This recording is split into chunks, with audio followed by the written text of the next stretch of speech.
Scottish football. Would you agree that, Graham, it's been a quiet weekend? But anyway, so we're here until 5 o'clock. You know what to do by now. Get that old housekeeping out the way. You can comment on Facebook Live and YouTube Live as well. And we're not because on a Sunday it's usually with me and Graham moaning about VR. Yes, but you'll get the second bit right. We are going to be moaning about VR, but we've got somebody else to moan with today. So, our baptism of fire. It's Colonel Tracy. Welcome to the show. Hi Michael, cheers for having me. Another exciting weekend, so I'm delighted to be able to chat about with you. Yeah, as I say, baptism of fire, having you on the show after a quiet weekend because there's not really been any VR controversy over the weekend. I don't know what everybody's moaning at. He says. So Graham, how are you? I'm all right. Hopefully my throat doesn't do what it did the other day. I've got a wee drink with me now, so hopefully I'll be able to hold out and probably be a bit longer than what VAR took today. But we'll soon find out. Well, there you go. Well, if it's going by Tuesday, it's taking a bit longer. So we're here to look back at the weekend's action and where do you think we should begin? At the beginning, obviously, the game just finished about half an hour ago. Actually, St Mirren won Celtic 5 in the Semizer. Is it the Semizer Stadium they're calling it this week? Is it? Yeah, Smizer Stadium. They seem to be. They seem to be calling it a different name by the week. Maybe it's Bring back Love Street. Yeah, classic stadium. Yeah. So, your thoughts on today's game? Obviously, we'll get to the VR decisions in a minute or two. Or maybe, what do you want to VR till Friday? Because it took them a few times to get the penalty right. Anyway, that's all the VR punts away from me for now. Graham, what do you think of the game? Well, there's no doubt the game changed on the Charles Dunn sending off, which was a sending off. I thought up to that point St Mirren were competing very well. Obviously get the penalty, which I know we'll talk about shortly. Once they get that goal, they defend very well. I didn't think they were offering maybe that much going forward, but they did have a threat with Alex Grieve and Curtis Main. But Celtic, as you'd expect, dominated the ball, but they were finding it very hard to break down. I think a lot of what I saw, well, I watched the game, but a lot of what I saw from Celtic was going down the right-hand side for Jota, who wasn't having the best of first half, to be honest. But once the sending off happens, I never ever thought Celtic wouldn't win the game. I always thought once they get the equaliser, no matter how many, they're going to score 5, probably could have added to it. St Mirren didn't really have an out ball. We know that the last time these two teams met at the Smizer, St Mirren won by 2-0. I never thought that was going to happen today. Now, I'm not going to say that if the sending off doesn't happen, Celtic wouldn't win the game anyway, because I think they would have done, but I don't think it would have been quite as comfortable. But Celtic, in the end, were very, very dominant. Again, we talked about this on Friday. Celtic make changes that has no big effect. They still dominate the game. Lila Abada comes off the bench. He's got a hand in 2 of the goals, scores 1 himself. The strength and depth of that Celtic squad worries me ahead of these 2 games against Hearts now, which really scare me. But yeah, Celtic and them were very, very comfortable. Absolutely. There's no debate in the sending off. I don't know what Charles Dunn's doing. You can't dally on the ball when you've got guys like Kyogo pressing you. Daft decision. Just put the ball out of play. Clear your lines. He doesn't do that. He was having a good game until then, actually. But it's a daft decision. And once that happens, the game's done. And in the second half, it was a procession. Complete Celtic domination. I think if you're St Mirren, it's a bad day at the office, but you're still in a good position. But Celtic just keep carrying on. Colonel, what was your thoughts on the game today? I thought it was just similar to what Graham was saying. It was sort of Celtic didn't look overly dangerous in that first half. They always dominate the ball as they do, but St Mirren were, I wouldn't say well worth their lead, but fairly holding on fairly well, and just a moment of madness from Dunn, and it just unravels the whole thing. Abada comes on, and I thought I thought Maeda was never really in the first half, and Abada, everything went through him in the second half. And like Graham said, Jota was having a very poor game before he scored, and then as soon as he scores, he then goes on to beat a man, wins a free kick, and they get the second immediately. His confidence just shot up, and it was just a formality from there. And what I think three of the goal scorers were all substitutes. It's that strength and depth again that we talk about with Celtic. It's just they can constantly go at you with whoever they bring off the bench with the 5 subs. It just you sort of struggle to see where teams sort of get around that when Celtic can bring off like Abada or O'Reilly off the bench and they'll all have a hand in the goals. Of course, Graham, Mark O'Hara scored the goal penalty. He took his goal well from penalty spot. That's twice he scored against Celtic now. Obviously, he scored against Celtic the last time Celtic was there. Do you think that kind of like upset kind of like Celtic's rhythm in the game a wee bit? Yeah, potentially. I think the fact that it came so early as well. If you're a St Mirren fan, you wanted that the last minute, not the first few minutes. And after that, St Mirren did kind of put Celtic off the game a bit, but Celtic were still dominating the ball, but not really going anywhere with it. They had a few moments in the first half. I think Trevor Carson made a couple of decent saves, but everything Celtic did came down the right-hand side. And I thought they defended Jota very well. He wasn't really getting a lot of time in the ball, a lot of space in the ball. And at times when I watched Jota, he's a very, very good player. There's no doubt about that. His ability is brilliant. But I think at times Jota takes too many touches. He seems to want to try and beat a man 10 or 12 times, just get across in the box. And I thought at times in that first half, he did the same thing. He overplayed a little bit. There's no doubt in the guy's quality. He's skillful. He's tricky. He's quick. He just holds on to the ball a little bit too much. And St Mirren were defending very compact, very, very deep. And once you have that man sent off, you're always going to be doing that. They had no out ball. I actually thought during the first half, I was thinking about it, I actually thought St Mirren missed Jonah Ayunga because that first game that they played against Celtic, Ayunga was an out ball. He's physical. He can hold the ball up. He's got a bit of pace. St Mirren didn't really have that. And obviously, once the send off happens, to take off Alex Grieve, Curtis Main is totally isolated. I mean, it was a pretty much thankless task for him.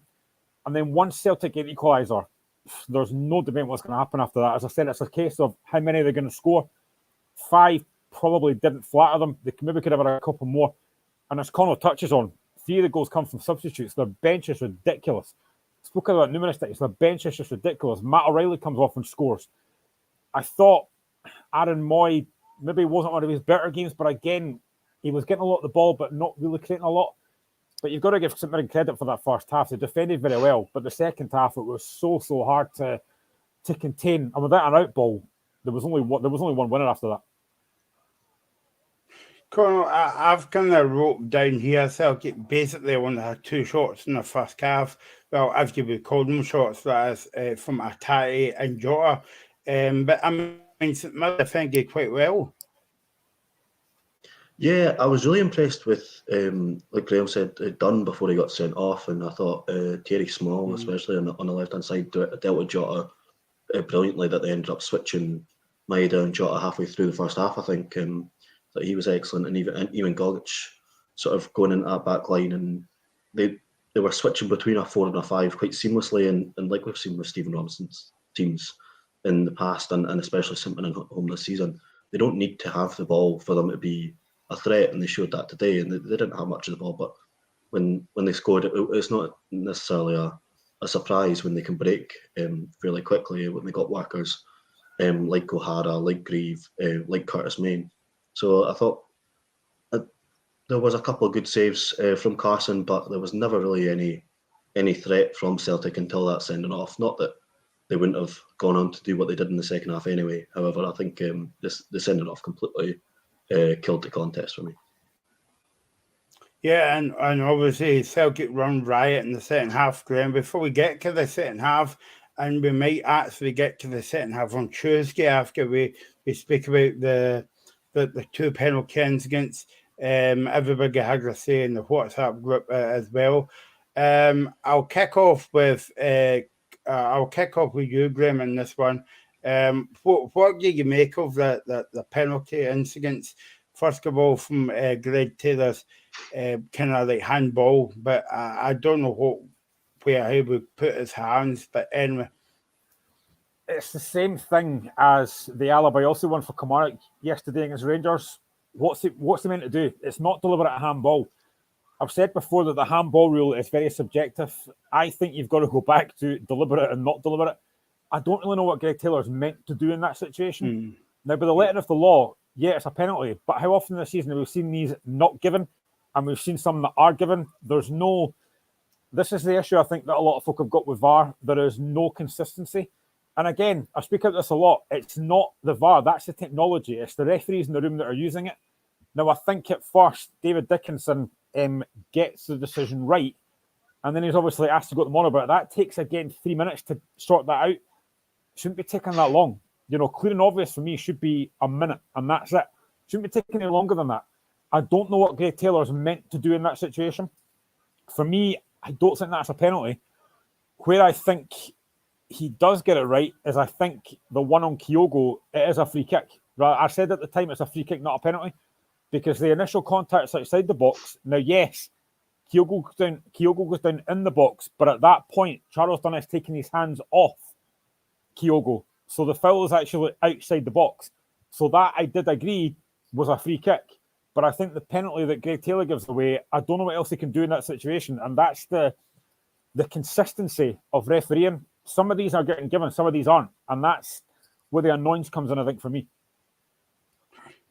Yeah, what do you think of that, Conor? Do you think, well, first of all, Greg Taylor's kind of like penalty. But as Grim says, where do they have to go with that one? And obviously the second one. The penalty was a difficult one for me. I don't think it's one of those ones that I saw at the time and thought, if that's for my team, I'm screaming for it. If it's against me, I'm going, what's he meant to do? And there isn't much that Taylor can do in that situation. O'Hara's so close to him. The ball's played across such a short distance. But when you saw it, I think all of us kind of just went, there's most likely going to get a penalty given here, because we've seen, like Graham said, the inconsistencies of the handball rule. It's anyone's guess as to what's getting given at the moment. And I think that one, if he doesn't give it, he gets pelters. If he gives it, he gets pelters. The referees are lost at the moment in terms of the handball rule.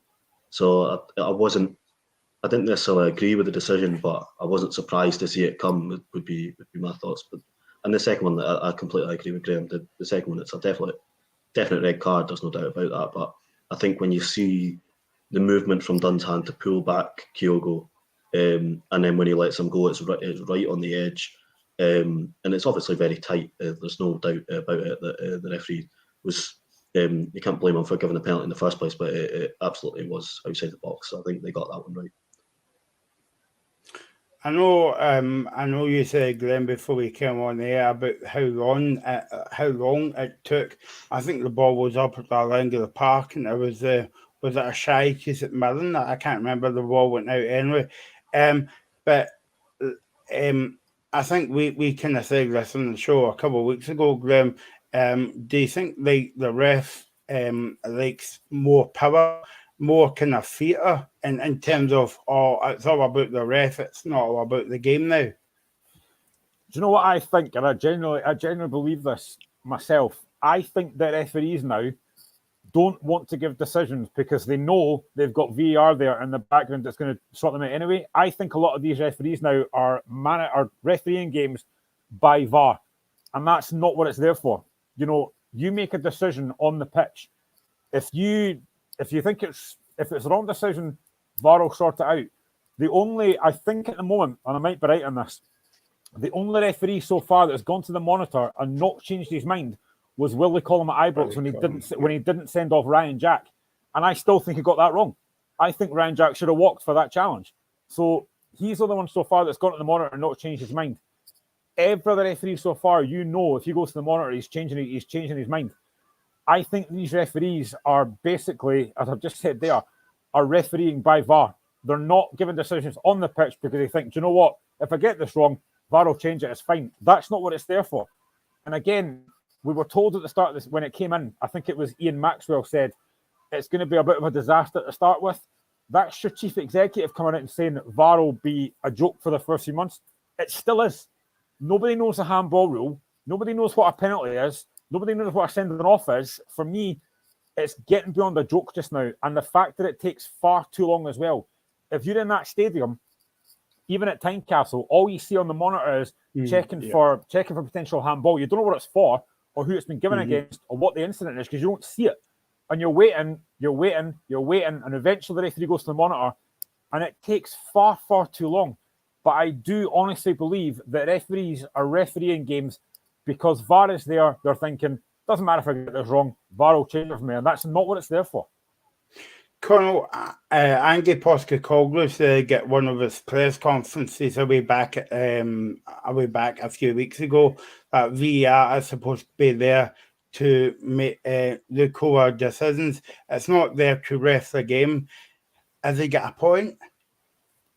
Absolutely. I think Graham hit the nail on the head there. I thought the same thing was there. Referees have lost all sense of authority in these games, and they're not, as much as we don't like to see referees sort of be the main character in these games, but they've lost any sense of that because they are just playing it by VAR. And one of the only times I'll ever agree with Robbie Nielsen was when I think he said the exact same thing against the Hearts Celtic game when VAR just come in. He said the referees are scared to make decisions now, so they don't, and they let VAR do all the work. And I think that's never been what it's there for. And I think when we've all had our own problems with Scottish officials over the years anyway, I think it's been emphasised by VAR, not actually helped. We're being hindered more by this, by someone else using the technology for all the wrong reasons, and the referees on the park not using the technology properly themselves. Graham, it's quite embarrassing, but also it's embarrassing in terms of the semi-final, Rangers against Aberdeen in the League Cup final when VAR broke down. And that was a big national final, and that was on TV. Now, I make a point to Dave Smith on the show the other week about would it make any difference if the refs are full time, and he said no. But I think it might make a bit of a difference. What do you think, Graham? Do you know what I'm actually quite liking so far? We've had 70 minutes so far, right? I've been married nearly 10 years, and Connor's agreed with my points more than my wife ever has in those 10 years. Delighted with that. Yeah, I mean, I genuinely think that... Wait till the next Edinburgh David comes up, Graham. I know. We've still got another hour and a half to go. But, yeah, I mean, I just think that VAR so far for me, it's not really working the way it's supposed to be. Now, in England, they've kind of got it a bit more sorted than what it was before. I think there are still some mistakes there. But in Scotland, we are using it so poorly. Even if you look back to... What game was it? Was it Friday night's game? Hamilton Arbroath, they're sending off the, I think it's Craig Aitken makes. That's never a sending off. There's a covering defender. The guy's miles away, and I'll get onto the game Ross County later on as well because that's not a red card either. These referees are making so many poor mistakes, and I think, the semi-finals. I mean, even the final. The League Cup final, I actually thought the referee was probably decent in that game, and I never thought I said that about a Celtic Rangers game, but the referee refereed that game properly. There was no major decisions in that game. But a game like today, that shouldn't have been that difficult. I'm not being funny, but St Mirren Celtic, that should not be a difficult game to referee. Even if you look at some of the decisions, I'm trying to go back in my mind to some of the decisions this season, but you look at the Matt O'Reilly penalty that was given against Ross County for handball, never a penalty. You look at the Effie Ambrose penalty against Celtic, never a penalty. A lot of these decisions are absolutely woeful decisions, and they're going to cost teams points. They're going to cost teams, especially if you're in the bottom six, you're fighting for your lives. If you're getting these decisions wrong, you're costing teams money. You've got to get these decisions right. You've got the monitor there. You've got VAR there. You've got all these different angles you can see that we don't see as fans. And they're still making far too many mistakes. And again, today, I think the referee wasn't great. But again, the guy in that VAR room, I would love to get paid to sit in that VAR room and make decisions because I think any one of us could do a better job than these guys are doing. And they get paid for that, Graham. Exactly, that's what I mean. And obviously, if you were making a list of VAR incidents Michael Smith against Hearts. Even he thought it was a penalty for Celtic, the handball. Well, I said at the time, even as a Hearts fan, I said that's a penalty. That was deliberate. You can see that he moved his hand up. I've got no issue with that at all. I'm not going to be biased. I never am on the show. I try and call it as I see it. That was a penalty all day long. No issue with that at all. But again, it's the whole thing about what's handball. Because I was as surprised as anyone that wasn't given. I couldn't believe that wasn't given. I was delighted it wasn't. But I genuinely don't know what's a handball and what's not anymore. And the worrying thing is, I don't think the referees do either. There you go, Conor. I said to you, making your debut on the show, it'll be a very quiet show. We'll have nothing to speak about. But hey ho, there you go. Yeah, and what do you think of the Dunn sending off? What I take it we were all in agreement. It was a sending off, but it was a free kick. Absolutely. I think it's one of these ones that VAR actually, like we've just slated it for 5-10 minutes, but it's maybe the first time it's got a decision right all weekend. It's definitely outside the box. It's definitely a red card, but it's one of these ones that Dunn's just he dallies on the ball and you can't make decisions when you're holding out onto a point against Celtic, even a lead against Celtic. You have to be switched on the whole game. And you either put it into the stands, you put it back to your goalkeeper, put it anywhere other than dallying on the ball when Keogh goes running behind you. And it's just, it's his own fault and he's only got himself to blame. And I think he'll be really feeling the blame from that result today, from what Celtic went on to do. Graham, it's very interesting talking about the game, because what I was about to say to you was Celtic won 5-1 winners. They weren't at their best today, but if you think back a few weeks ago to the Scottish Cup game, Celtic beat St Mirren, I think it was by the same scoreline, 5-1, and Celtic weren't at their best either. So, I mean, most of the credit would have to go to St Mirren, you would say. And in both games, St Mirren had a man sent off, because Richard Taylor got sent off in that game at Celtic Park, and Charles Dunn's got sent off today. And you've still got Celtic fans that say decisions don't go in their favour. There's a shock. But yeah, I mean, St Mirren have done well in both these games. I think today there's absolutely no debate, and the sending off changes the game. But I do still think Celtic would have still won the game anyway. It might not have been 5-1, but I think they would have won the game anyway because of the quality they've got and the quality off that bench as well. You know, you bring on O, he scores the penalty spot, although I think Trevor Carson probably could do better with that, to be honest. It goes right under him. But yeah, I mean, Celtic have got so much strength and depth, and they are the best team in the country. There's no doubt about that. I mean, what is that? 250 goals in 99 games under Postecoglou now? It's just, the stats are ridiculous. They really are. And as I said earlier, I am now very worried about these two coming games against Hearts, because I'm fully expecting a hammering at Celtic Park on Wednesday, because that's what tends to happen. And then that cup game next week, I'm just hoping that Hearts can put in a performance, be competitive, and not get blown away. But yeah, it is a worry for me, these next two games, but Celtic took full advantage. Sometimes you can find that when you play 10 men, it can be difficult because teams drop really deep. Celtic didn't have any problems today. Once they got the equaliser, there was never any doubt what was going to happen. Conor, when Alistair Johnson scored that goal, right, I said to myself, I'm in the wrong job. I should be writing headlines for a living, right? Because the headline would be Johnson scored the goal in Paisley, and if you don't get that joke, Johnson is about a mile away from Paisley. So if you've lost that joke, I'm sorry, but it does make a good headline, Conor. I think the Johnson goal was a little bit of a one that went under the radar, I think, because it looked, for an instant, for a short second, I thought there might be a handball there, but I think they sort of got away with it. He bundled it in, and it's an annoying one for St Mirren because you take an hour of defending well. Obviously, Jota's just scored beforehand. So they concede from a set piece, just bundled in at the back post. It's got to be so frustrating for Stephen Robinson. And I think Celtic, as I said before, it was a formality from there. Celtic just go on and they'll just pick teams apart like they've done all season. And it's just one of these things that we all have to sort of sit back and admire. I've spoken to Graham about this before. Celtic, this Postecoglou era is just, it's frightening when we're coming up against Celtic. But when you're watching them pick teams apart like this, guys like Kyogo, Jota, Abada coming off the bench and having a blinder, you just got to sit back and enjoy some of the football they play at times. It is absolutely superb. I actually thought the funniest moment in the game was when Carter Vickers basically kicked the ball long and it went to nobody, and then it just scanned to the side of the pitch, and you saw Postecoglou laughing, going, "What was that? What are you doing?" Yeah, yeah, we never stop.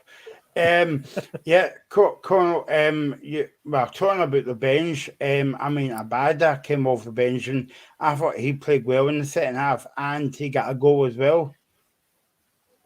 Yeah, I'm looking forward to the time when Abada gets to be that starter in the front three for Celtic, because I think he's going to be.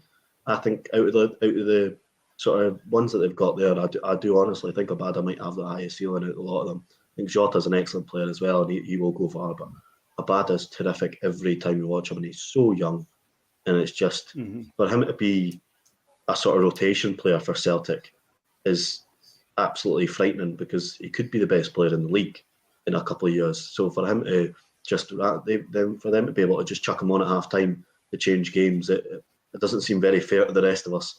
St Mirren are having to bring on guys like Tony Watt, and Celtic can bring on Leo Abada and these £1 million players, but it's absolutely ridiculous. For even Matt O'Reilly was excellent last season, in the back half of last season. He's been dropped out of the team for Aaron Moy, who's having a terrific season, in Hatate as well. But for O'Reilly to come off the bench, he's another one that I'm sure will go down to England in a few years for millions of pounds. It's really, really scary. The age of these players that they've got rotating in and out of the side that are just starters for every other team in the league. The strength and depth is absolutely unbelievable, and probably the best it's been for years. And Glenn, would you say if you're Stephen Robertson sitting with a rosy wine tonight after the game, or maybe one or two or three or four, would you say, what if Charles Dunn never gets sent off? Possibly, but I still don't think they would have won the game anyway. I still think that Celtic quality, especially off the bench, would have been far too much. To get beat 5-1 is very harsh, but I don't think you can. You're up against a very, very strong Celtic side. You're not going to be judged on games against Celtic. What you'll be judged on is games after this. And after this, they play United at Tannadice. They've then got Livingston at home, Hearts away, Rangers away, and Kilmarnock at home. They're difficult games, but you've still got a decent chance finishing top six. I think Robertson's done a very good job this season so far. I think the home form has been very impressive. Okay, today's a disappointment, but you've had that man sent off. But I do still think Robertson's done a very good job with St Mirren. He's a very, very good manager. Probably a bit like Martindale, underrated a little bit after a really poor start for St Mirren. But he's done very, very well. And today, they are missing guys like Jonah Ayunga. He would have been a huge miss today. So they have had a very good season. They are still in the top six. They've got a decent chance to, still finish in that top six. But it's how they get on in the rest of the games before the split. If they can win 2 or 3 of those games, they've got a very good chance. But yeah, I think even had they lost Charles Dunn, even if they hadn't lost Charles Dunn, I still think they would have lost just because of Celtic's quality. But I think it might have been a little bit closer than that.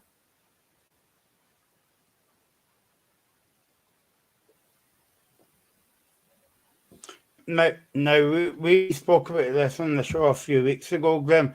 Even though Charles Dunn sent off today and they got a man sent off at Celtic Park, but St Mirren's had quite a few players sent off this season. Do you think, if they would sort that one out, they would have a better chance in terms of the disciplinary on the park? Or do you think that's a bit harsh for me to say? You just love being harsh and controversial on the show, don't you? Yeah, I think it was a little bit harsh. I mean, to be fair, some of the sending-offs have been a little bit unlucky, but today it wasn't. Charles Dunn, it's just really daft defending. He was having a good game until that point. All you've got to do is clear your lines. But you can't, when you've got a guy like Kyogo on you who's going to press you all day, you can't afford to do that. You can't afford to muck about. Just clear your lines. If he clears his lines, put the ball out of play, he doesn't get sent off and they don't lose, they probably don't lose 5-1. I think some of the sending offs have been harsh. Today, it wasn't. but I don't think it's going to be a massive concern for Stevie Robinson. You know, it's just one of these things. There's not a lot you can do if your player has a bit of a brain fart and does that. It's just unfortunate, but it's something that Charles Dunn will need to learn from, because he can't, you know, next game, I'm sure, if the same thing happens again, he'll just clear it. Okay, Conor, that was St Mirren 1, Celtic 5. Don't forget, you can comment on Facebook Live and YouTube. We are here until 5 o'clock tonight, sponsored by VAR. Okay, let's move on now to speak about the game last night. That everybody knew that, well, I knew that Aberdeen would beat Dundee United because it was written in the stars. But Conor, before we speak about this game, I was unhappy to read last night that after the game, the Jim Goodwin done a post-match interview with BBC Radio Scotland. That's all the time I'll mention them on the show. He was targeted with objects by the visiting fans. Yeah, I saw this last night, Goodwin coming out and speaking about, I think he was throwing all sorts of stuff, coins and pies and all sorts of nonsense thrown at him. And it's disappointing. I've seen a lot of Aberdeen fans and people from the club condemning these actions, and rightly so, because Goodwin, as much as he, yes, had a poor end to his time in Aberdeen, and as much and fans were looking forward to seeing him go, he never... You can never doubt that he was always putting in his best, and his love for the club, his passion for the club, his passion for that team. And Goodwin's one of these guys that he wears his heart on his sleeve. There's no doubt that he never gave his all in Aberdeen, and no one deserves that. But to have your own fans from 3 weeks ago giving you pelters like that, there's no place for it, and he definitely didn't deserve that sort of abuse. Graham, there's no room on that in football. We were just talking about this on Friday about the pyrotechnics. I know that's something a bit more different and more dangerous. But I mean, coins and pies and plastic cups is dangerous as well. Yeah, I mean, it's not like Aberdeen fans to part with cash, but there you go. And to be honest, if someone had chucked a pie at me, would have picked up on it. But yeah, it's not very nice. It's a horrible thing to see, and you know, these things happen a little bit too often for my liking. You shouldn't be doing stuff like that. I don't know. Jim Goodwin might not have been a great manager for you, but there's no need to be doing that. And I did see a couple of Aberdeen fans talk about this and saying that, oh, you know, the press are making too much out of this. I don't think they are. You know, it's something that needs to be stamped out. Again, I am not a massive fan of pyrotechnics. As I said on Friday, I get the colour and stuff, but why you would throw stuff on the pitch, I don't get it. And again, why you're throwing stuff at a manager who's trying to do his best for another club, it's pointless. It really is pointless. Yeah, no, I mean, I think that me and Graham spoke about this corner on the show on Friday, and when you hear about that kind of thing, I mean, what else can we do to stamp out the game? I think it's always such a difficult one, because obviously there's fans. You're just surrounded when you're in a stand, and police. It's hard for police to get to you. But at the end of the day, how are people getting pies? Obviously, coins. That stuff's going to be easily thrown. That's just idiots. But when it comes to pyrotechnics, like we've all watched the video, and I'm sure you've discussed it from last Sunday in the Celtic end. That thing's a weapon. How you can smuggle that into the ground when people kind of get their Capri Suns in? It's absolutely ridiculous. So I think you can talk about harder checks, but then that takes longer for getting into games. You can talk about sort of banning all sorts of things, but it comes down to just people having a bit of common sense and not deciding to part with their cash, part with their scran to throw it at a random member of public, which is what it is. Basically, it's ridiculous, and I think it just needs people a bit wisen up a little bit. I mean, he's only there to do a job, Graham. You know, I mean, you can. I'm not saying shout abuse. I will say that again. Abuse at the guy, but I mean, surely that's more kind of I'm trying to think of the word now. More kind of easier than like throwing coins and pies and cups and whatnot. I mean, he's only there to do his job. He's in a place of work. Yeah, I mean, I would never think of chucking stuff at Lee Johnson because he's a Hibs manager. It's just, you just don't do it. It's a, Jim Goodwin maybe didn't do a great job at Aberdeen. A lot of Aberdeen fans have not got great highlights of him. But as you say, the guy's doing his job. There's no need to be chucking stuff at him. He's trying to do his best for United.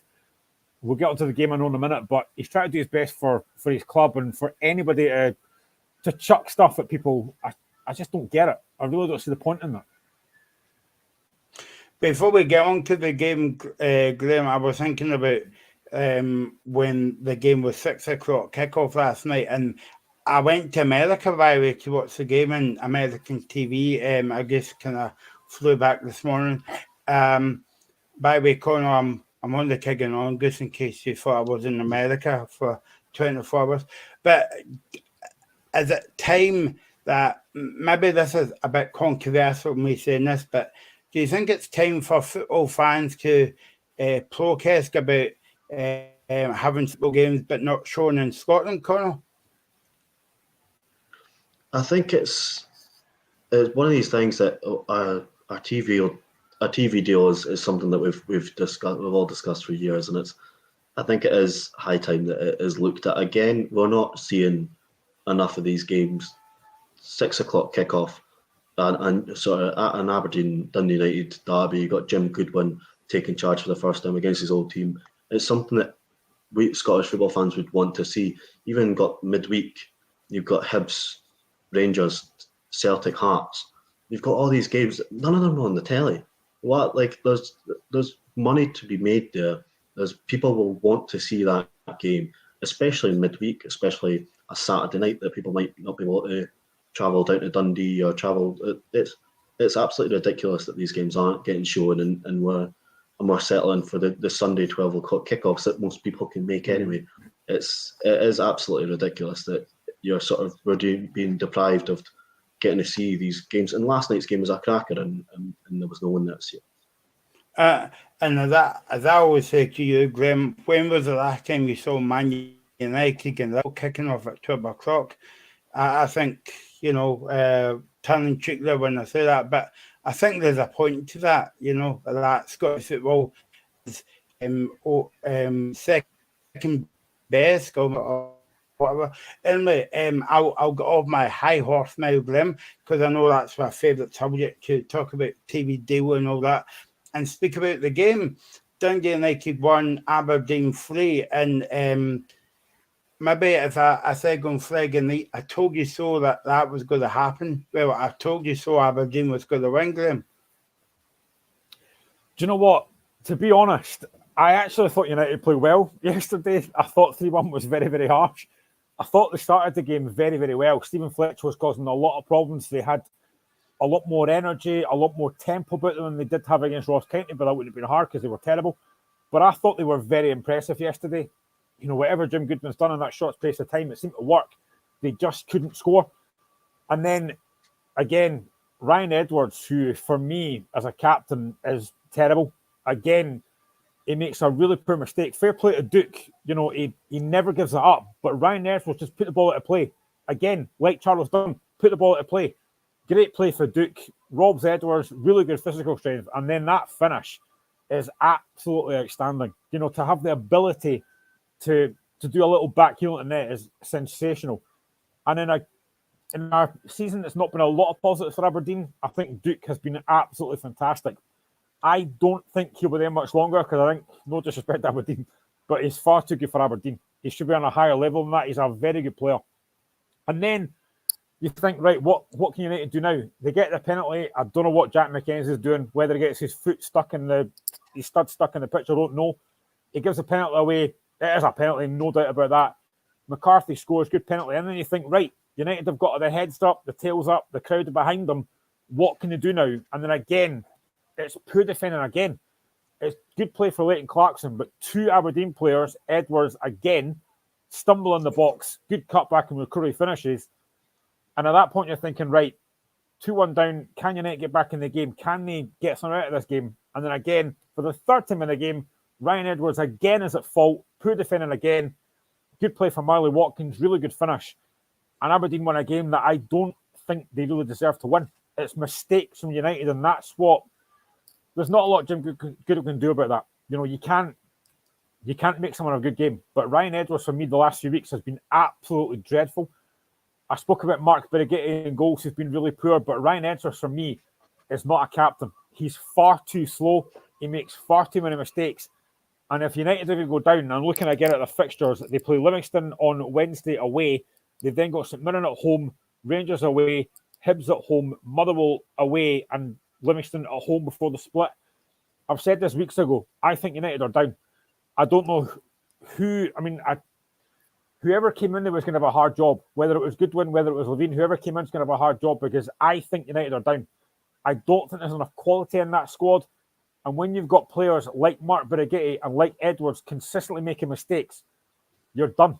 You're absolutely done. And they lost that game yesterday because they made mistakes. Conor, if you were a Dundee United fan, what I know that you're not, but if you were a Dundee United fan or if you work with the club, would you not wish the season was over tomorrow? And also, it's hard to believe that Dundee United was in Europe this season as well. It feels like a long time ago now. And I don't want to echo too many of Graham's points, but I've got two notes written on this game that just both defences are brutal and Ryan Edwards is the worst captain in the league. I do think Dundee United, I would disagree with the squad quality. I think there's players, Fletcher, McGrath, Levitt, they've got players there. They're all solid. There's foundations in that team. The defence just is not one of the good parts of that. Birighitti, we've all spoken about him. Even yesterday, the third goal, he should be doing better, but let's not get things twisted. Every single goal there is Ryan Edwards' fault. He gets beaten down to the right-hand side 3 times. As a captain of a team trying to stay up, you're sat bottom of the league, and you're the problem. Like it's absolutely ridiculous how easily he's beaten every single time there. And I think, like you say, if I was a United fan, I'd just pray. You got to pray for the best because they were fine for the first sort of hour or so. I thought they weren't deserving of a 3-1 defeat. Aberdeen are also very poor defensively. We saw that with the penalty. But they've not got that clinicality up front, and I think Fletcher's been a good signing. He's had good performances, but they need someone that will put the ball in the back of the net, and they've just not got that at the moment. And I think that's when you can't score and you've got a goalkeeper that has made 3 saves all season. It's worrying times for Dundee United. See if sorry, I'm just going to say, Michael. See if you look at what I agree. I can't believe I'm agreeing with. This is getting quite weird today. 42 minutes and me, our Hearts and House fans have agreed with pretty much everything each other said. It's bizarre. It's a changing world. But yeah, I mean, I think for Ryan Edwards, you look at the size of the guy, he's like over 6 foot. Now, Duke is not the tallest, and yet he's brushed Edwards aside so easily, not once, but twice for that first goal. And Edwards is so slow. They've got no pace at the back. Charlie Mulgrew as well, for me, he's been a good servant, but again, he's now not good enough. But Ryan Edwards, for me, he's got to be stronger in these situations. Even the third goal, Marley Watkins brushes him aside far too easily. If you're a centre-back, you're a captain, you cannot get brushed off the ball that easily. It's ridiculous for Edwards. He's been awful recently. The same last week against Ross County. He made far too many mistakes last week, and it's far too often. I mean, Connell definitely makes a good point. Like, if you take that United squad, they've actually got a decent squad. Mulgrew might be basket, but he still does a decent job for you. Fletcher, players like that. But I was going to pose a question to you guys. Do you think they've got the Tony Watt syndrome? Because... And we spoke about this on the show before, Glenn, because everywhere Tony Watt does, he does a job, but when they go away, they struggle. Look at Motherwell and now United. Yeah, I mean, I don't know if Tony Watt's been as massive a miss as some folk think he is. He's the definition of a journeyman. He's been around that many clubs. He's got more clubs than Tiger Woods. I think he's a good player, don't get me wrong. But even today, he comes up, what was that? Bringing him off the bench against Celtic. That was like out the frying pan, out the fire. What was he going to do in that game? Seriously. The game was over, Graham. Aye, the thing is, Tony Watt's a good player, but at times, a lot of what gets labelled at him is that he's lazy. And I think he kind of is. And I think at times as well, he has lived a little bit off that Barcelona game, scoring that game. I think he's lived a little bit off that. A lot of folk look at Tony Watt and say, oh, scoring in Celtic. Well, what else has he done in his career that's been particularly brilliant? Not very much. He came to Hearts. He was pretty poor, to be honest. Most clubs he's been at, he's not been great. I thought he was okay at Motherwell. Don't get me wrong. He did a good job there. He didn't really offer... I don't think he even offered Dundee United that much. I think Nicky Clark was a better player. So I think Tony Watt, for me, hasn't been that massive a miss. I think there's other players that are better than him. But, I mean, United... I mean, yeah, maybe saying that the squad isn't good enough was a bit harsh. There are good players in that United squad. But for me, defensively, they're an absolute shambles. And you're not going to stay up if you've got a guy like Ryan Edwards at centre-back because he's far too slow. Conal, is it a good win for Aberdeen yesterday? 3-1 against Dundee United. Is it Barry Robson's job now? Yeah, well, Robson, it's been a weird sort of run for Robson. He's got them ticking a little bit more. A massive away victory for Aberdeen yesterday. They're so bad away from home. That cut 7 defeats on it in a row, I believe. So it has been. There's a confidence in them a little bit more there than there was in that last couple of months under Goodwin. They looked like they were going to get beat before the game started in every single game. But I think if I'm an Aberdeen fan, after Glass, after Goodwin, I wouldn't be rushing for Robson as much as I think he'll do a job somewhere, and I think he could do a job for Aberdeen. I think Aberdeen fans are wanting a big name. They're wanting someone to take them back to another level because these young managers like Glass and like Goodwin, it's not worked out for them. They need someone that is going to come in, take the reins with a bit of experience. I don't think it should be another manager's first or second job. It just isn't. I think it isn't the right time. And I think with Burrows coming in, it's a great appointment.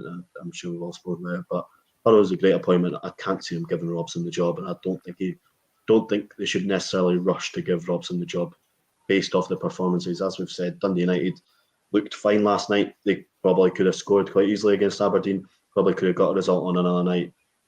Just again, terrible defending. So I wouldn't be rushing to give Robson the job, even though I think he's been a good stopgap for them. And before we move on, Graham, we've got to say good luck to Dave Cormack. At the moment, he's going through some difficult weeks, and we've seen what's happened to the Hibs chairman, obviously Ron Gordon, but we're going to speak about Ron Gordon in a minute or two. But we wish Dave Cormack well, Graham. Yeah, 100%. You know, we've always said this on the show that football becomes kind of secondary to folks' health, and hopefully Dave Cormack's all right. And as I said about Ron Gordon as well, you know, it was such a sad loss and such a shock of the cancer stuff as well. So, yeah, you can only wish these guys all the best because it is, you know, health is the most important thing. Football becomes completely secondary. So hopefully Dave Cormack's all right, and I'm sure he'll be G'd up by the fact that Aberdeen got that massive win yesterday that they really needed. Yeah, here's hoping he's back at Aberdeen very, very soon. Okay, let's move on to another quiet game on the big league. As I say that tongue-in-cheek again. Ross County against Motherwell. Ross County 2, Motherwell 0. Obviously, Motherwell's came off of 3 games back-to-back wins under Stuart Kettlewell. Well, Stuart Kettlewell got welcomed home yesterday by a defeat against Ross County. And that's the thing, Connell, when you go up to Dingwall, you know that you're going to be in for a difficult afternoon. Motherwell won 2-0, by the way. I should say that. Oh, yeah, yes. Yeah, sorry, yeah. Must have fell asleep when I was watching that game. No, it was always going to be an interesting game because, like we said, Motherwell under Kettlewell, they've had a good wee run, and I think last week getting the equaliser late on against Kelly was a massive got a massive point for them. But to go up to Dingwall, as we all know, it's no easy place to go. But they dealt with it fairly well. I think I know we'll come on to it, but VAR decisions were a little bit played a little bit of a hand in this game. I personally don't think it was a red card. I personally think that County probably should have had a penalty as well. But Motherwell did what they needed to do, and I think the main thing right now for Motherwell is Obika and Van Veen is something that I think we're seeing a little bit of the chaos factor that Van Veen brought when Tony Watt was at Motherwell, and I think Obika brings that out of him. So I think Motherwell should be fine. They've picked up enough points in the last 2 or 3 weeks when you're watching the likes of County and Dundee United shoot themselves in the foot every week. I think Motherwell should be okay under Kettlewell. I thought that they might be a little bit of too quick to appoint him, but he's going okay just now, so I'm sure they'll be all right. Graham, Connell mentioned shooting yourself in the foot. I'd done that there. But do you know something? Do you not know that sometimes a Whistler show isn't live? But I'm sorry it is. So yeah, a good win for Motherwell yesterday. A good 3 points. I'm trying to dig myself out of the hole here, Graham. Don't know if it's working. 2-0 to Motherwell. And a good win for Motherwell yesterday. Yeah, it was 10 points out of 12 for Kettlewell. I genuinely wasn't sure when he got the job if it was the right appointment, but to be fair, it seems to have been. They're unbeaten so far under Kettlewell. They were very good against Hearts, as I said before. I thought yesterday, again, the sending off changed the game, and I'll get to that in a minute, but it's never a sending off for me. He's done a very good job so far. We speak a lot on the show about the fact that they do rely on Van Veen a little bit too much. He gets the 2 goals yesterday. But I think Obika's made a big difference to them. You know, he's a physical presence. He gets him behind. He's got a really good touch about him. So, yeah, a really big win for Motherwell. And I think it was needed. I said probably a few weeks into the season, I worried for Motherwell. And again, after the defeat to Raith Rovers in the Cup with Stevie Hamill, I thought Motherwell are in serious trouble here. But fair play to Kettlewell. He's managed to turn it round. He's getting a better tune out of these players than what Stevie Hamill did, which I find mental. If someone's like these Motherwell players, what they may get the sack, even though Hamill's a club legend. But yeah, fair play to Kettlewell. A really good win yesterday. I'm not sure they deserved it. I thought County actually played quite well. 2-0 was very harsh. But yeah, a massive win, and fair play to Kettlewell. He's turned it around. Yeah, no, I told you Motherwell would win come up at Ross County. I was just having you on there, actually, to be honest, and stuff like that. But before we speak about Motherwell goal spot, Obika missed a brilliant chance at the beginning of the game. How on earth did you miss that? I'm not sure. Obika's he's a hero on my side of Edinburgh anyway, but I think his goal scoring's never been exactly prolific. I don't think, but any striker should be scoring that chance. But I think, as I spoke about before, I think his physicality and his running and his work rate, I think that he occupies defenders a little bit more than Van Veen's like to support Van Veen, and I think Van Veen has needed that support. Yes, they rely on Van Veen a little bit too much. He goes hot and cold, and I know a lot of Motherwell fans actually get quite sick of him because of his inconsistency. When he has someone like that next to him who's going to do that working for him, then he has the space, and you saw that with Van Veen's 2 goals yesterday. He wasn't picked up in the box for either of them. Easy finishes, and he gets Motherwell 3 points, and I think that strike partnership could be massive for Motherwell going into the season. Okay, Graham, let's speak about another VA incident. I'm hoping to get like a wee jingle made up for the show next week. Here's the air, something like that. Maybe get Susan Boyle on that, I don't know. Yeah, so let's speak about that sending off, Graham. What do you make of it? It's not a sending off. In a million years, it's not a sending off. Yes, it's a foul, but Connor Randall's covering. And if you look at where Kevin Van Veen is, he's not going clean through on goal. He's on the left-hand side of the box. He's got about 30, 40 yards to make up. And I also think that Ross Laidlaw on the Ross County goal is getting that first anyway. It's not a sending off. The referee should have stuck with the original decision and given the yellow card because that was right. For me, it's not a sending off. That was wrong. This is what I said earlier on about the fact that the inconsistencies in refereeing. I think I mentioned in the group chat earlier on, this weekend, some decisions were right, some were wrong. This is one of the wrong ones.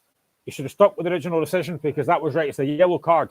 There is no way that's denying a clear goal-scoring opportunity when Conor Randall is on the cover and look at the position that Kevin Van Veen's in. There's no chance he's going to score from that. I think it's a poor decision. Conor? Yeah, I think I couldn't agree more. I honestly, I thought I was a little bit the same as you last night, Michael. I thought I was falling asleep watching this game, but when I saw the red card come out, because I thought, he must have had a booking beforehand. Because honestly, I could not believe that was what the sending off was for. Like Graham says, there's a man covering. It's not a goal scoring opportunity. Van Veen's touch is heavy. Even you don't know if he's getting to that. You don't know if he's. It's not clear. It's not a clear goal scoring opportunity. It is a baffling decision that I was given a straight red, even after watching it back.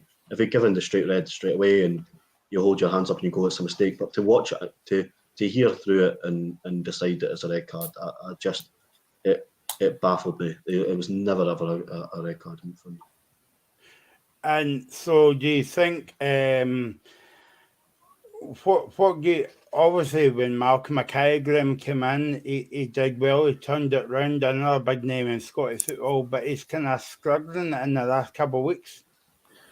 Well, I think for me, I said this last week. I think the signing of Eamon Brophy has been inspired. He's been very good. Again, a couple of chances yesterday. Actually, what I like about Brophy is when he gets a chance to take a shot, he takes a shot. He doesn't delay, and I quite like that about a striker. You get some strikers that kind of want to take 2 or 3 touches. He doesn't. He just gets at his feet and shoots. I think he's been a good signing. I think Jordan White has come out of a game. And we said on the transfer deadline day show, I was genuinely surprised they signed Simon Murray for Queen's Park. He's maybe not had as many games as he would want, but I think he's been a really good signing as well. Ross County are going to be fine this season. I think Malky Mackay's done a very, very good job. We all know that going to Dingwall can be difficult. Yesterday, the sending off changes the game because at that point, I thought Ross County were playing well. They had chances. They were really not letting Motherwell create a lot of chances. Once they lose that man, obviously Motherwell have those 2 chances. Good finish by Van Veen for the 2 goals. But the sending off, again, like it does today, changes the game. And it's not a sending off. But I think Malky Mackay's done a decent job. They've got big fixtures to come before the split. But I think they'll be absolutely fine. I genuinely believe that United, I said this last week, I think United are going to go straight down. And I think Kilmarnock will finish second bottom. I think Kent will be absolutely fine. So and Simon Murray as well, Conor. I don't know if he scored yet for Ross County, has he? I don't believe he has just yet. Not. I think he's not. No. He was a good. I agree. I think he was a good signing for. He was doing so well down at Queen's Park and has through the years. And you all know what you get with Simon Murray. He's a poacher, but he's a worker as well. He really is. He's a player you want in that fight. I do think Eamon Brophy and White are building up a little bit of a partnership there that's going well. I think Jan Dander's a very creative player and he gives County a completely different element. I just don't know if they will have the consistency. I know we all say Dingwall's hard to go to, but so's Rugby Park. I think those two, I agree with Graham. I think Kelly might be in there for the playoffs, but I think it'll be between those 2 teams. But I wouldn't call County safe just yet. I think there's still a little bit of a frailty there. But yesterday they could have easily walked away with 3 points, even a point if it was 11v11. So I think that it is down to those 4 teams at the bottom, and it's going to be a really, really good fight to see who goes down in there. Okay, let's move on to Ibrox then. Maybe a comfortable win in the end for Rangers. Rangers 3, Kilmarnock 1. Graham, we've always said under the Michael Beale factor, maybe Kellogg's when Gio was there as well. Rangers, if you were a Rangers fan, would you not be worried because they always seem to play well for 45 minutes? Well, I'm actually just getting word in my ear. penalty Rangers. I've just heard that penalty Rangers coming through my earpiece here. Yeah, I don't think they've actually played that well in a lot of games this season. Was that from the cup final, Graham, last week? I'm not sure. I'm just getting word in my ear. It might be about 3 hours late, but it's a penalty at Rangers. Yeah, I mean, I don't think these have been overly impressive. They probably had 2 really good performances against Hearts, unfortunately, and Livingston. I thought yesterday, first half, they were pretty dominant. You know, they could have probably won the game by more than that. Obviously, a decent finish by Goulson. They obviously getting the penalty, as I've just spoken about, and they were dominant first half. And I think if you're a Rangers fan, you're happy with that. But it's all about winning. Second half, I actually thought Kilmarnock played really well. They were unlucky maybe not to get a couple of goals in that second half. I thought bringing Jordan Jones on made a massive difference. They didn't have a threat first half. Second half, I thought they did. And for me, again, I'm going to talk about, I'm just going to bore me to death, probably was listeners as well. But again, VR plays a massive part because I don't think the handball for Alabayosu for that penalty is a penalty. Again, he doesn't know anything about it, Graham. No, so the ball's put in for the right-hand side. He's chasing back alongside, I don't know if it's Cholak, I can't remember who it was, but the ball bounced up and hits his arm. What can he do about that? There's nothing. He's not looking at he's not looking at the ball. He's not looking at his hand to try and bring his hand across. It's not a penalty. That for me is not a penalty. And then in the second half, I think it's the second half anyway, Alan McGregor clearly fouls a Kilmarnock player and there's no penalty. I don't get how that's not a penalty. You can clearly see the ball is going away from goal, but you can clearly see that Alan McGregor catches the Kilmarnock player quite clearly. How that's not a penalty, actually, it's at Ibrox, so it's never going to be a penalty. But how that's not a penalty, I do not know. That's a penalty kick all day long for me. And if they get that, along with the goal that they got, Kilmarnock might get a chance to get back in the game. But again, VAR has played a massive part in that game. But I think Rangers, if you're a Rangers fan, you're looking at it thinking first half, really good, dominant. Second half, not quite as good, but they've won the game. But again, I just think VAR's played a big part in this game again. Conor, we'll come to Kilmarnock in a minute, but Graham makes some good points there. Not only about VR, but also about the game overall. Yeah, I think Rangers, like they have been, and like you would expect in the first half, they fairly cruised it. I think Sakala is under Beale has been impressive. I know yesterday was one of his first goal since the cup final last year. We're up there anyway. I know he's not scored too many goals, but he's still playing an important part. He runs his socks off. I think it was good to see him get a goal yesterday and be part of that. They're always going to get a penalty at Ibrox at Rangers, so we'll sort of move on from that a little bit. But I think that first half performance is the standard, but it's like we say, it's that second half. It's not. We're not watching them blow teams away like we watched Celtic do today. Like that second half, that Kelly came right back into it, and Alan McGregor, like we said, definitely should have given away a penalty. It's a stonewall. He makes a mistake for Kelly's goal. He makes a mistake for that penalty. He flaps at everything, and I think the defence we saw last week in the cup final and we saw yesterday as well, that defence still isn't that sound, especially even with Goldson and Davies. That back four is definitely Rangers' starting back four. It's the best back four.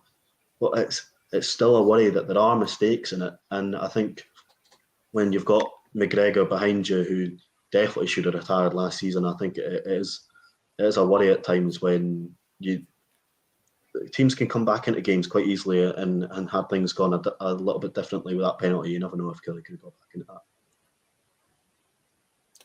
Yeah, Graham. I mean, I think we spoke about this on the show so many times in the last couple. Do you think because Michael Beale's having this tit for tat with Sutton off the park, is he really concentrating what his team's doing on the park and what with them more instead of having a tit for tat with a pundit? Yeah, and again, and I don't know if this is harsh or not, but I also don't think a lot of Rangers fans are that impressed by Beale, because you look at the banners that Rangers fans have unfurled the last 2 weeks. There was another one yesterday as well. I can't remember what it said, but again, it was talking about standards. So I think there's a lot of Rangers fans are still not convinced by Michael Beale. Performances like yesterday, the first half, yes, they were good. The second half, Kilmarnock made that change and brought Jones on, and they were Kilmarnock were far better second half. Now, I know folk will say, you're 3-0 down, the game's done. But Kilmarnock were a lot better second half. And I know that after the game, Derek McInnes talked about the fact they didn't have Vassell for that pace up front, which I think was huge because, let's be honest, Christian Doidge is a good worker, but he ain't the quickest. Daniel Armstrong's been decent for Kilmarnock this season, but again, I think they did miss that pace up front. But I think if you're a Rangers fan, yes, you're happy you won, but you're going in for that game yesterday kind of frustrated because you didn't really play that well second half. There was, as Connor's mentioned there, Celtic keep going. They're relentless. They look for more goals. Rangers second half yesterday didn't really do that. They were 3-0 up and thought, that's it, the game's done. Forget the second half. And I think Rangers fans were getting bored. And you could sense in the crowd that the fans were getting really frustrated and you're winning the game 3-0. But I just think some of the things that Michael Beale's done. Now, again, I don't want to go back to the past, but I'm going to. But you look at the fact that the Rangers fans were absolutely furious when Rangers gifted Partick Thistle that goal. Yeah. And then the very next week, I think it was a League Cup final, might have been the week before, I can't mind, Rangers fans unfurled that banner, basically saying, standards and stuff, we've not won this or that for many years. The standards should be winning this. And there's a lot of Rangers fans are still, for me, and from what I see on Twitter as well, are still not overly enamoured by Michael Beale. Now, all he can do is win games, and he's doing that. But there's a certain way that Rangers fans want you to win games. Celtic are doing that. Rangers aren't. That's a good point Graham's made, Connell. That I would say the first time this season that Graham's made a brilliant comment on the Sunday. Must be because of Heidi's on the show. Eventually. Yeah. I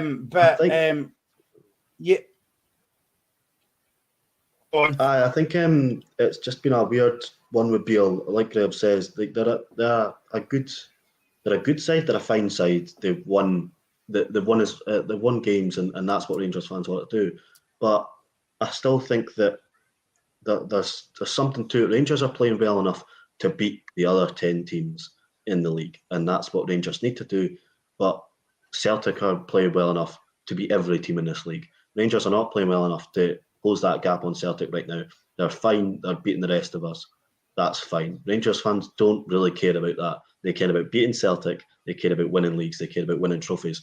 And when it comes down to that, Rangers can get to cup finals. They can get to these moments. But if they can't beat Celtic at that final hurdle, then what is it all for? And I think it's when we're watching yesterday and they were fine in the first half, played fairly well. But when it's that drop off in the second half, you don't see that on the other side of Glasgow. You don't see that drop off as much as we've heard it a million times. They don't stop and they continue today. Today they probably could have scored even more than they did in the second half Celtic. So I think Rangers they're flattering to deceive a lot, but I just don't think that they're anything next. They're fine. They're just it's that sort of 6, 7 out of 10 every week. But if you want to be winning titles, you want to be winning trophies, you need to be much, much better than that.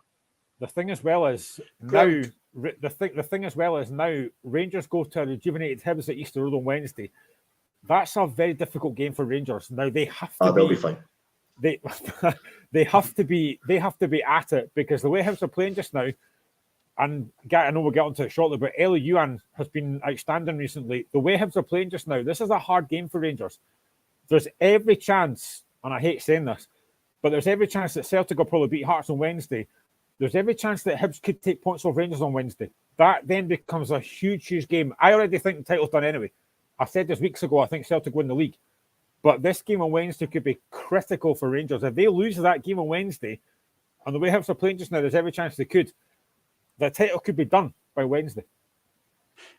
Graham, can I go back on what you said, Graham, a minute ago about Michael Beale, right? Obviously, we're talking about the team there. And when you said you make a brilliant point, it is a good point, actually. And we won the show that day and we came off in the second half, and that's when all started to get Ibrox. But see, when Tavernier went over to Beale and Beale said, I guess let them score, do you automatically think that a few Rangers, well, not a few Rangers fans, maybe a few hungry Rangers fans went off Beale because Beale told them to do that? You could hear it in the crowd. You could hear the booing. And if you watch as well, you've only got to watch Alan McGregor and the way that he was acting like an absolute idiot, to be honest, trying to not give them the goal. But yeah, a lot of that's why these banners have come out about standards and stuff. Now, it didn't happen, and I would have loved to have seen this happen, but it didn't. I would have loved to have seen in that Viaplay Cup final if he'd have done the same thing if that happened against Celtic. There's no chance he's going to do that. No. But it's almost like it's only part of it. We'll win the game anyway. We'll let them have the goal. It's fine. But a lot of Rangers fans, I think, and I've always believed this to this day, I've always believed a lot of Rangers fans lost a lot of respect for Michael Beale for doing that because it's kind of unprecedented. You don't really see that happening in Scotland or anywhere, to be honest. There's not a lot of that happens these days. But I think it's all very well for Michael Beale to come out and say, oh, we've got standards, we've got to do things a certain way. I don't think if it's a big game, if it's against a Hibs, a Hearts, a Celtic, or Champions League game, for example, there's no danger he does that. It's because it's Partick Thistle and they're a championship team and they're going to win the game anyway that he's done that. But I genuinely think all you've got to do is listen to the crowd. That Rangers crowd, were most of them were booing him doing that. And I don't know as well, maybe I'm wrong, I don't know if a lot of Rangers players lost respect for doing that as well, thinking, no, that's not what we do at Rangers. We don't give teams goals like that. So, yeah, I think Michael Beale, for me, has lost a lot of credibility for doing that. Connell, Kilmarnock got beat yesterday, putting a decent show in the second half, what we saw in the highlights. Do you fear for them going back down this season? I do think Killie have got probably man for man the worst squad in the league. I would say that. However, Derek McInnes, as much as not many of us enjoyed him in his hammer throwing style at Aberdeen, he's done a very good job at Kilmarnock, and they're at Rugby Park. They've been excellent.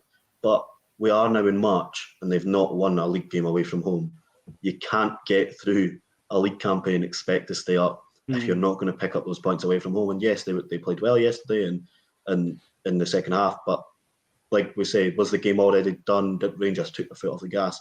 There's a little bit of that. I think Killie have got they've got that hard working thing around them, and as much as my love for Christian Deutsch will stay forever, he's not the player he was 2-3 years ago. That injury last season killed him. He can run around as much as he wants. He can't put the ball in the back of the net. Vassell been a good signing for them, but I think they relied on Armstrong for too long, and he blows hot and cold. They're a really strange team, Killie, and I think it will come down to games against the other bottom sides. And last weekend against Motherwell, if they'd won that game, if they held on, they could have been looking quite good, and it might have given them a lift. But Killie are right back down in it, and I think it is worrying for them. I think there is definitely, if anyone is going to start picking up form and putting results together, then Killie are going to worry, because I just don't see that 2-3 game winning run like we've seen with Motherwell 10 points in the last 12. I don't see that happening for Killie. However, Goodwin's just come in at Dundee United. They could go on a little run. County have had their runs this season. I just don't see it for Killie, because they can't bring that performance away from them. I'm just looking at the Kilmarnock fixtures actually. So they've got Inverness in the Cup next week on Friday. Then after that, their league games before the split. They've got St Johnstone at home, Hearts at home, Aberdeen away, Kilmarnock at home, and St Mirren away. That's not easy fixtures. I don't see where they're going to pick up many points from that. That Inverness game would be I think that's a bit of a banana skin, that game, because obviously we didn't realise that Inverness was back in the cup thanks to Queen's Park fielding a player, and they went to Livingston and won it 3-0. And obviously, you know what happened at Celtic Park a few years ago, albeit it was a different Celtic team and a different Inverness team. But Connell, Inverness has got a decent cup record, especially in the Scottish Cup. Now that I say that, now Kilmarnock will win 4-0 next week. Yeah, I think Inverness will be a tough game for them. They've not been inspiring in the league this season. Last season they had their runs and then they dropped off, and this season they've been much the same, I think. But going to the Highlands on a Friday night for Killie, who, like we say, away form isn't great. It is a really, really tough fixture, and I don't think anyone saw that win at Livingston coming. I personally didn't. I thought Livingston have been decent this season. They've not been in the greatest form recently, but I never ever saw Inverness going there, especially after being knocked out going there and ended up beating Livingston. So I think Friday night will be a really, really tough one. And I don't think it'll come to a shock to anyone if Inverness were to beat Kelly and go to Hampden again. Graham, before we move on, if you were a Kilmarnock fan, what would you rather, play well and get beat or play ugly and win games? I think play ugly and win games. That's all that matters, especially at the moment when you've got these big fixtures coming up. And I just said there, I don't know whether they're going to pick up points. Although they play Hearts on April Fool's Day, so no my luck, I'll be the fool on that day. But yeah, I mean, I think they've got big fixtures to come, and I just don't see them where they're going to pick up points. Again, you look at that front line. I think Christian Deutsch is a good player, don't get me wrong, but they don't have a lot of goals in that team. I think, again, they probably have missed the fact that I still can't believe they let Kyle Lafferty go. He was pretty much the only real threat going forward, and they let him go, and they didn't replace him. So I just don't think Kilmarnock have got enough to stay up. And I said on Friday as well, the gap between the top probably 4 or 5 in the Championship is not that big from the bottom teams in the Premiership. So I think anyone, let's say Queen's Park come up, for example, and let's say it's Dundee that play Kilmarnock, I think Dundee would fancy that because I just don't think there's enough in that Kilmarnock squad that's good enough to keep them up. And as I've said previously on the show as well, whoever goes down, whether it's United, Kilmarnock, whoever goes down is going to find it very hard to come back up because that Championship is such a competitive league and it's horrible to get out of. Hearts have been in there, Rangers have been in there, Hibs have been in there. It's not a league you want to be in. And for teams like Kilmarnock and United, it will be very hard to get back out of that league. Now, before we move on, guys, I've got to warn you, I'm not taking any sides here, right? We are Hearts and Hibs fan on.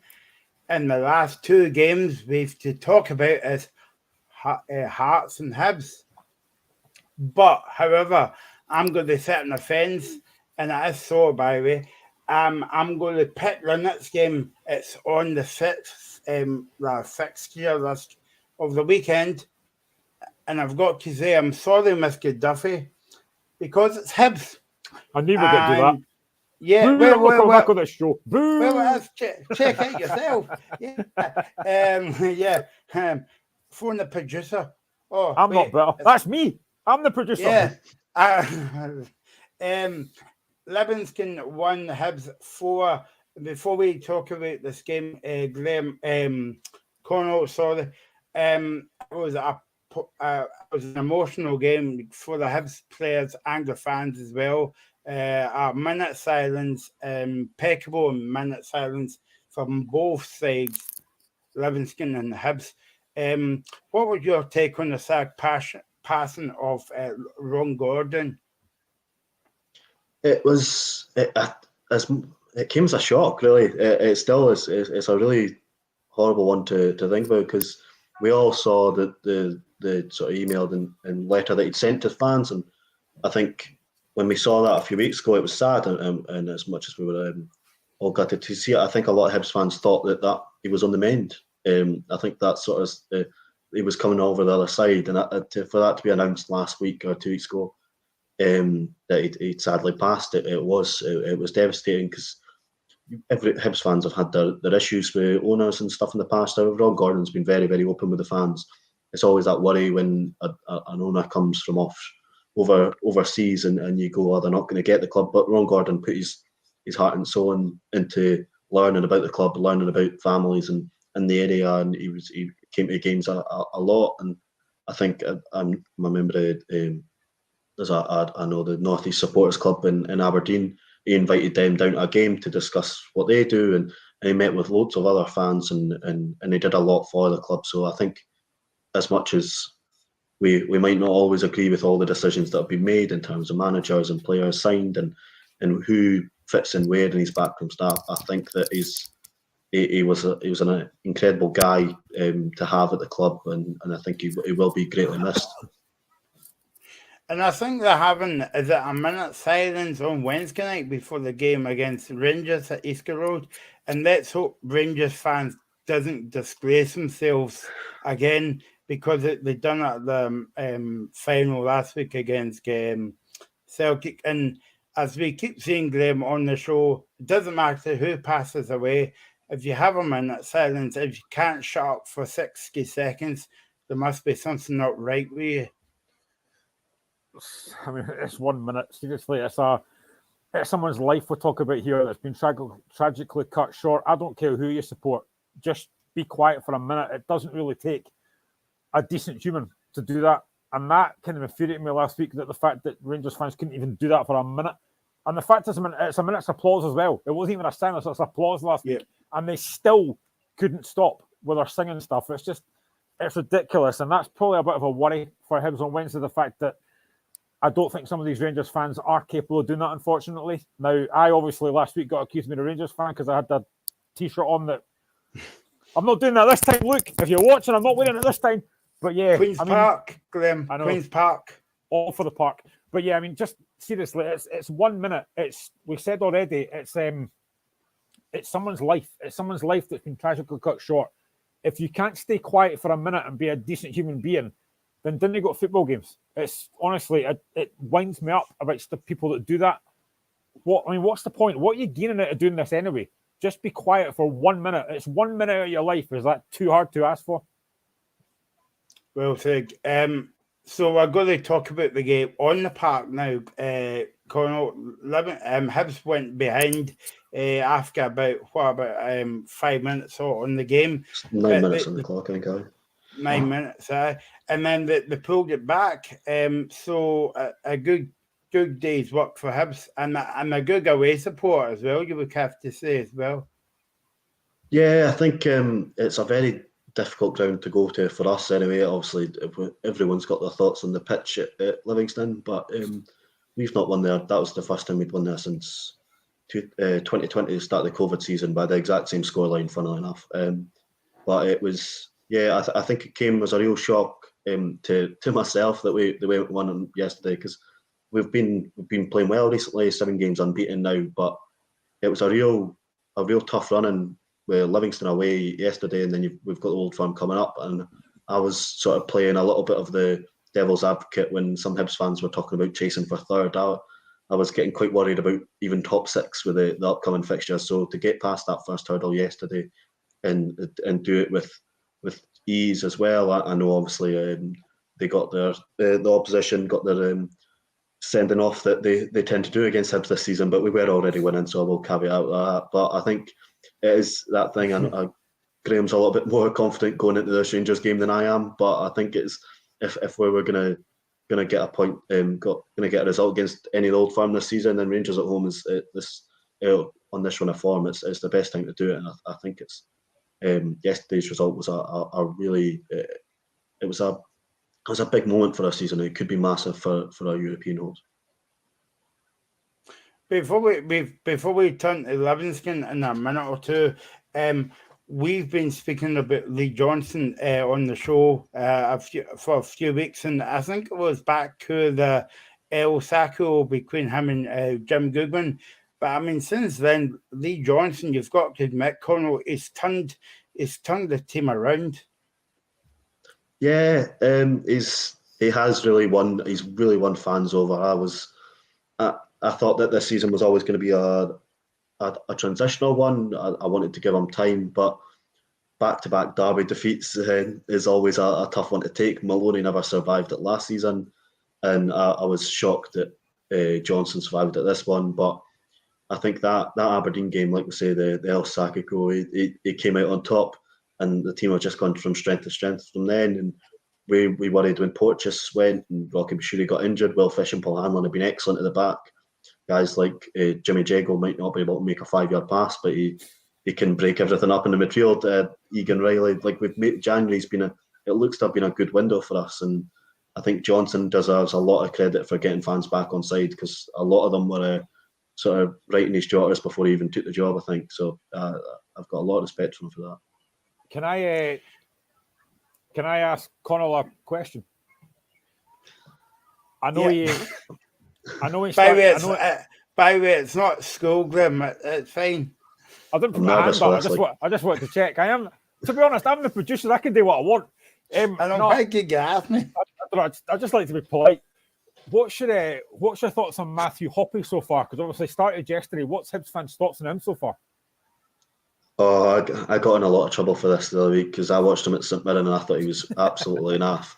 And I told everyone that. And then he came on in the Kilmarnock game the other week and he played quite well and scored. I think he's a decent signing. I think he works hard. He's got a bit of ability and he looks to sort of that touch for the Kelly goal the other week is excellent. The ball comes to him very quickly and he does well. I do think personally I wouldn't be starting him on Wednesday night just because you've now got Nisbet back, you've now got Kukurevich back. I think Hops is a good player and I think he's good to have in the squad. However, I think we've got the attacking options now that we've got everyone fit and Boyle's still not there.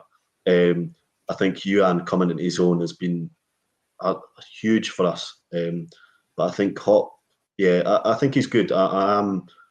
I'm glad to be proven wrong, as I often am when I watch a player for 90 minutes and say they're rubbish and turn out to be good, or vice versa. But I think he's good. I think he'll be a solid squad player for us. Nisbet's got his injuries issues. Kukurevich does as well. So I think it's smart to have another attacking option, and I think he'll be fine for us going forward. You also, I want to ask you as well a couple other players that Hibs as well. Now I know that he got a lot of criticism after the Hearts game, Will Fish, but again, he's someone that seems to come into his own just now. And again, I know he didn't play yesterday, but again, another player that I've always thought was a bit, I'm not sure about, even as a Hearts fan, is Harry McCurdy. I mean, again, what are Hibs fans' thoughts so far on likes of Will Fish and Harry McCurdy? Because for me at the moment, Will Fish looks like he has, like you said, coming to his own now. Yeah, Fish is a brilliant one.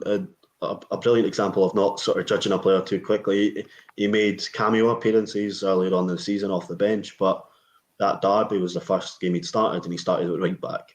And he was out of position. He was out of his depth. I don't think he was ready to be chucked into that game and not in the right position for him. And we all saw that it didn't work out. However, like I said before, when Porteous went out and Rocky got injured, we were worried. But Fish has been absolutely, he's strolled every game he's played in recent weeks. We've kept a fair number of clean sheets in that time.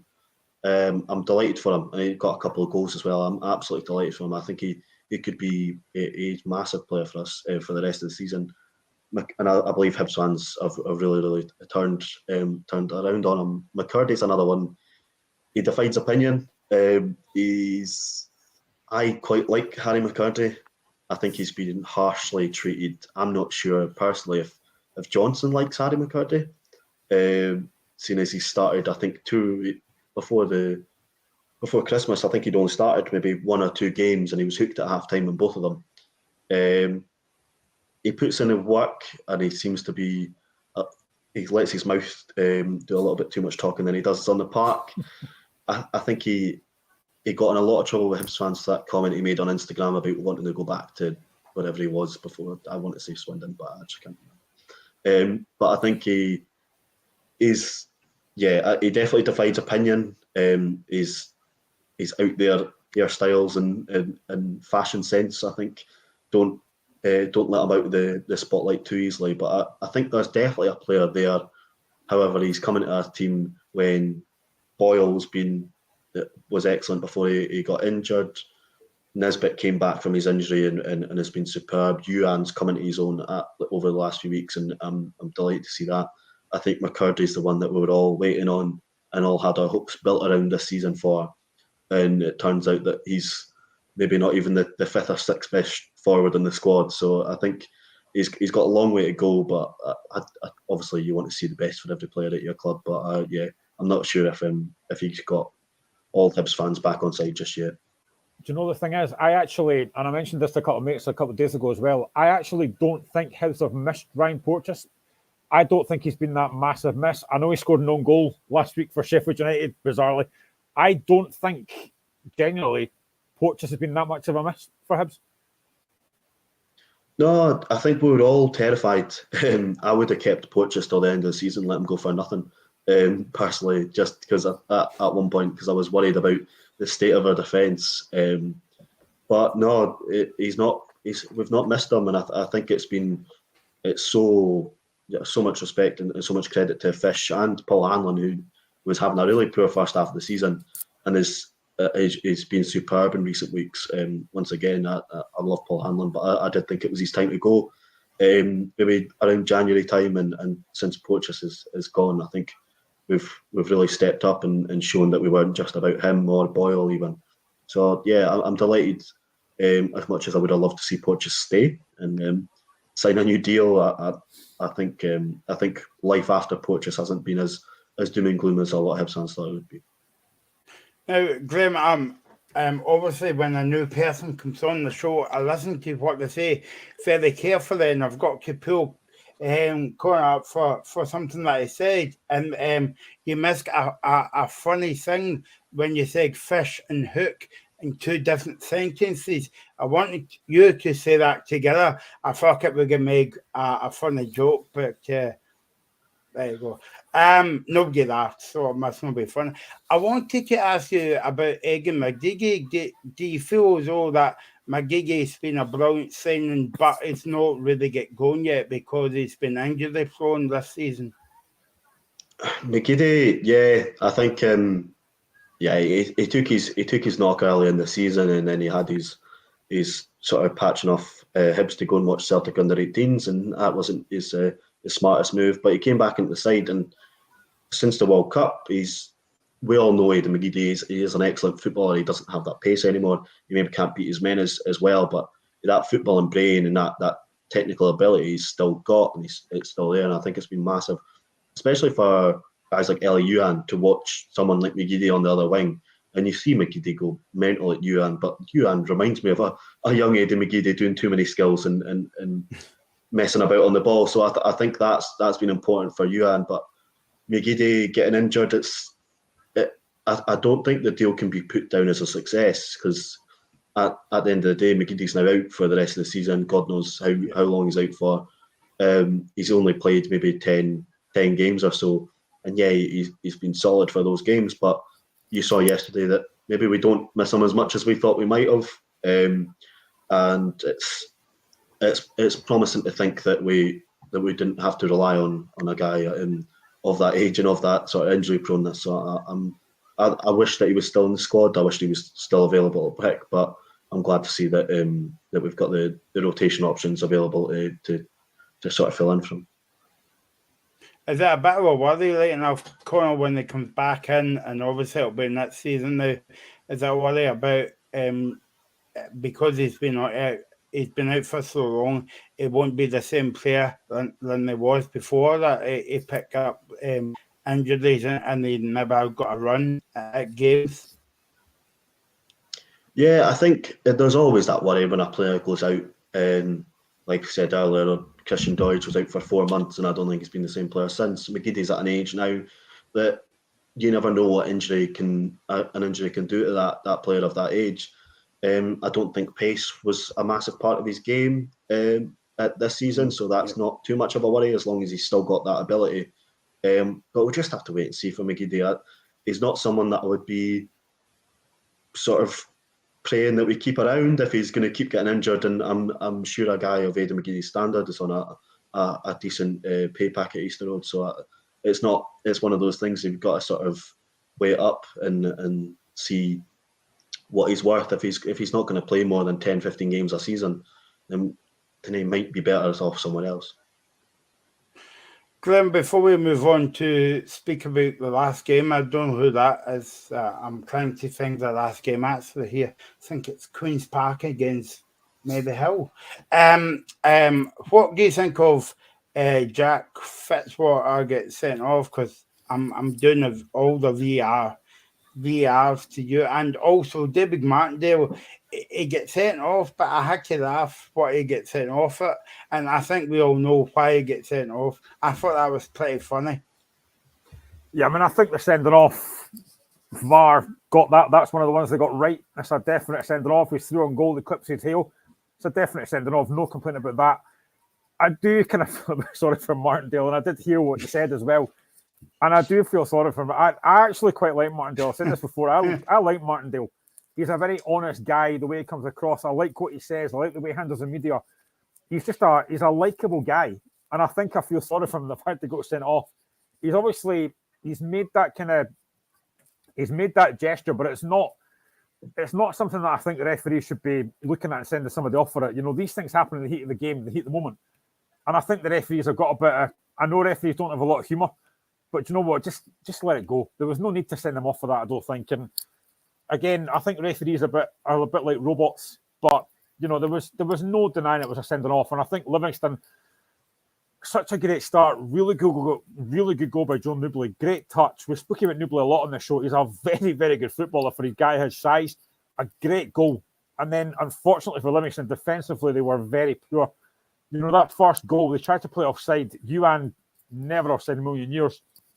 And unfortunately, defensively, they were let down. They've had a bit of a poor run recently. I think they've lost the last 4 games. A bit of a poor run, but I think Livingston have had a decent season again. I think they've been absolutely fine this season. I don't think they'll get top 6, but I think Martindale's done a very good job. I think Livingston again, they know what they're good at. You know, they get in your faces, they make it difficult for you, they press, they try and harry you. And I'm going to be honest here as well, and I hate agreeing with anyone at Hibs, but I'm going to comment on this as well because we've spoken about this before. I completely and utterly agree with Lee Johnson's comments about plastic pitches. I hate them in the top league. I don't think they're a good look. If you're going to have them in the lower leagues, that's fine. But in the Premiership, I totally agree with Lee Johnson. I think they look tin pot. And the Livingston pitch, for example, for me, is not a great pitch. And I've said this numerous times before. And I know fans say, oh, what's the problem with them? I'm just not a fan of them. And I agree with Lee Johnson. I don't think they should be using the top league. By the way, Connell, he's on the Kiggin. He loves Hibs fans. And I forgot to tell you that after the show, we all hold hands and sing Kumbaya, my lord, because it's a Sunday. And that's when you know Graham's going to run off at 5 o'clock. I would like to get Connor's thoughts on the plastic pitch as well. What's your thoughts on the plastic pitches? They just like you say, they just look naff. Like we all talk about the issues, and I do think one of the reasons yesterday, guys like Nisbet, guys like Kukarevich, Kukarevich ended up coming on, so did Nisbet. Neither of them have played for the start because you're worried that a player's going to go out and get injured on these pitches because they're not fit for the top flight. Kelly having it, Livingston having it, they play such a massive part, and you can talk about sort of playing the home field advantage, and I know Hearts have loved that sort of one. I know Levine had the whole thing with the watering the pitches against Brendan Rodgers Celtic and stuff like that. That's all fun and games. That's fine. That's up to you. But I think when a home field advantage is dangerous to players in terms of a plastic pitch, and it ruins the quality of the games. There's no wonder the game's in the air half the time in place. Like Dennis McInnes playing these sort of agricultural football at Rugby Park suits them because the ball should never be on the ground on a plastic pitch. And Livingston much the same. I think Livingston have got so much respect for what Martindale's done there, and they're all constantly punching above their weight just by being in the middle of the division. But the pitches they just need to go. There's no place for them in top 5. Graham, am I right in saying that one of our pals of the show, Reagan, a few weeks ago, when did he not say that Holland was the first country to ban 3G surfaces? We have pals on the show. I didn't know that. Yeah, I think he did, and I just think in the top flight it's not a great look. And for me, the Livingston pitch for me is probably one of the worst. I think the Hamilton pitch in the Championship actually looks a lot better than the Livingston pitch. And how many times as well do you see that certain managers don't pick certain players because of the plastic pitch? I know that Stephen Naismith, when he was at Hearts, didn't really tend to play on the plastic pitches either because they were worried about what it would do. So I just think that shouldn't be happening for me. I think if you want to have the plastic pitches, I don't disagree with having them in the lower leagues. But when you come up to the top flight, for me, I think you need to get rid of them because I'm just not. I've never been a fan of them. I know that David Martindale backs him a lot, which is his right. It's his team, but I'm just not a massive fan of the plastic pitches in the top flight. I think it does look very tin pot. Yeah, you know, when I saw David Martindale getting sent off, right, it reminded me of going back to junior football because I don't know if you're a big junior football fan, right, but I used to go there back in my younger days, right, and you used to be guaranteed that a manager gets sent off once a week or whatever. So it just took me back to my junior football days. But anyway, that's a wee fantasy that I've got. Anyway, that's all we've got time for today. Oh no, sorry, Graham. A big smile there from Connell. Hearts 3, St Johnstone 0. Now, do you feel as though, Graham, that Hearts won, they played well, but do you feel as though St Johnstone was a bit unlucky not to come away with anything? Of course not. Why would I think that? Yeah, I think the first half we didn't really create a lot. You know, I think we had quite a lot of possession, but it was possession for possession's sake. We passed it on the back line a lot. I have said before, I'm not a massive fan of Hearts playing 3 at the back. I think we look better on a 4. But he went with 3 at the back, which is fine. Kai Rose came back in, who I'm a massive fan of. I think Rose has been fantastic this season. But there wasn't a lot in the first half. You know, we scored from the deflection from Ginnelly, but if you don't shoot, you don't score. And I thought Ginnelly was quite lively. Second half, he gets the goal as well. And there wasn't a lot in the game. You know, I thought Xander Clark had a couple of good saves in the first half. He's maybe not the best with the ball at his feet. A couple of times he tried to put it for the back and gave it away. And a lot of times in that first half, we did try and play it for the back, which, listen, I don't mind if you're going to do that, but I don't think we are quite good enough for doing that. I think you've got to know your limits. And at times, James Hill got caught a couple of times. Xander Clark got caught a couple of times. Do you know what? I don't want to say just launch it, but at times, just clear your lines. Like I've said earlier on about St Mirren, just clear your lines. We're not good enough to play out from the back. So St Johnstone had a couple of decent chances in the first half. Graham Carey had a couple of decent shots. Stephen May had a couple of decent shots. And probably the best chance they had, Stephen May puts the ball in the box to the right. And Dre Wright, I don't know how he doesn't score. It's a great save from Xander Clark. But Dre Wright should score. If he scores that, it's maybe a different game. But for me, I think what I would say about yesterday was it was professional. I don't think we played well. And again, we're sitting third in the league. I'm delighted with that. But again, we've not had a 90-minute performance this season. We played well one half and not great second. Not played well the next half. Second half, we were better. I thought we were much better second half. We played a bit more tempo, a bit more purpose. I thought George Grant, who I've not been a massive fan of, was much better yesterday. Much better performance from him yesterday. Barry Mackay, who, when I put my team on Twitter before the game, he wasn't in it. That was a better performance from him yesterday. He was much, much better. I had Garang Kuyol and Oda in my starting 11, but I kind of knew that Mackay would start yesterday because that's the kind of game that he could play well in. I don't think he'll play well against Celtic because he never does, but it was a professional performance. I thought we were okay in spells, but we're third in the league, and I'm happy with that. I think we still have the squad for me that can finish third. Hibs, yes, they are a problem for me now because they are picking up. It might be a good thing for us that they've got the old firm to come.